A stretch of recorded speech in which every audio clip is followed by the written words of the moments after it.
and a very warm welcome to Musings of Manu once again. This is Manu, and today we are going to talk about a transformative topic that can enhance your life in a better way. So, this is called transforming your life to become a better reader. Yes, I'm going to give you my personal experiences, my tips and tricks that I use to become a reader because I believe that a good book can change your life and add lives into your life. So, whether you're a student, a professional, a working professional, or simply someone who enjoys reading books, this video is going to be super helpful for you. And I hope you stick here till the end and you watch all the pointers that I'm going to mention. So, before that, make sure you hit the subscribe button and also the bell notification so that whenever I post a video, you'll get an update and a reminder to start reading your books. Let's begin. So the first pointer that I'm going to mention is that define your clear objective. Whenever you do something, a project or a launch or in your organization or anywhere in your college presentation, the first thing that you're going to do is define a clear objective. And for defining a clear objective, you need to understand that what is your purpose behind that. Let's say you're going to read a book. What is your purpose behind it? Are you reading for just information or entertainment, or just for hobby, or for self-improvement? Because life is a journey and self-improvement just goes on. If that's for self-improvement, then you will select books and genres according to self-improvement. Then you will put time, you will make a schedule that you will have to read at least 10 pages a day so that you can improve yourself. You will read books like Atomic Habits, books that will change your life in 2 cents. So you will have to decide an objectives and all the purposes that you are going to apply in this reading journey. Now that you have defined your objective and your purpose, now you know that you are going to read for self-improvement or for any other thing that you have decided. Now let us make a roadmap for that. If you're going to read, you will have to engage yourself in active reading techniques. What is that? When I read, I shouldn't be reading mindlessly. I should be reading with mindfulness.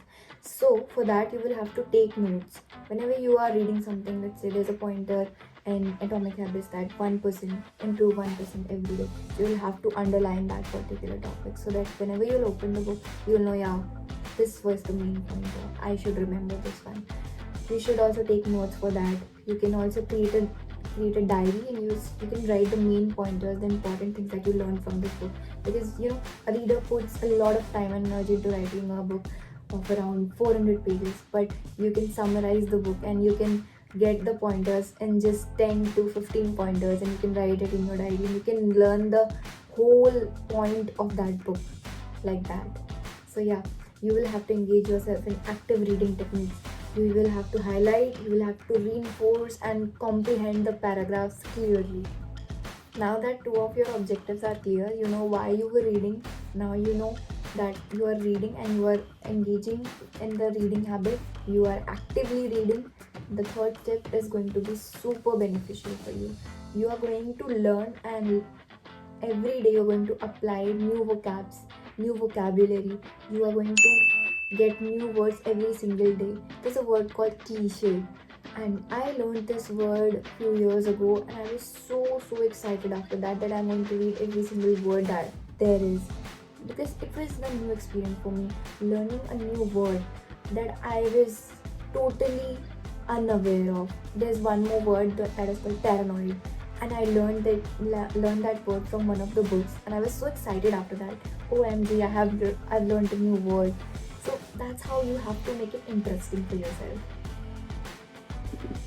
Now you will have to diversify your reading selections. When I was a beginner, I could not do that. When I was intermediate, I could not do that. But now that I feel it's been a long time that I've been reading, I have diversified my reading experiences, become a versatile reader by reading various genres and topics like fictions, non-fiction, thriller, comedy, drama, whatever you're getting, just keep reading, because the content you're consuming at the end of the day, you will produce it. So be very mindful of what you are reading. If you're going to read a good book, good thoughts will be there. And if you're going to read a book that has a lot of violence in that and a lot of trauma and stuff, so you will feel that in yourself. Because when we watch a movie, it's not affecting us because we are not so much invested into that story. But when we are reading, we are into that world already, we are experiencing it in our heads.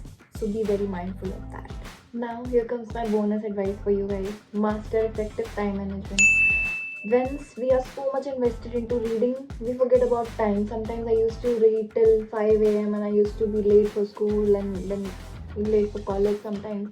But I'll suggest you, I'll highly suggest you to be very mindful about your timings as well. Like you will gradually expose yourself more complex material as you build endurance. See, once I started reading The Kite Runner, I felt like I should read more stuff from Khalid Hosseini, and I read The Thousand Splendid Sun.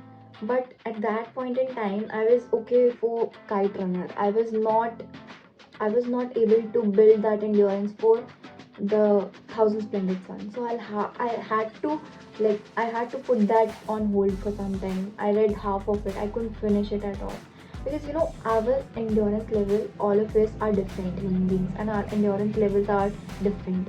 So you'll have to be very mindful of that, and you'll have to manage your time accordingly. Let's say you decide your slots whenever you're going to read, when you're super productive, when you feel like reading, when you feel you have a lot of time, you're traveling in the subway and you have a lot of time, then you can also read. So this was all about my tips, and if there's anything else that you'd like to add from your reading journey, I'd love that. Please drop in my comment section so that other people can also benefit from that. And there you have it.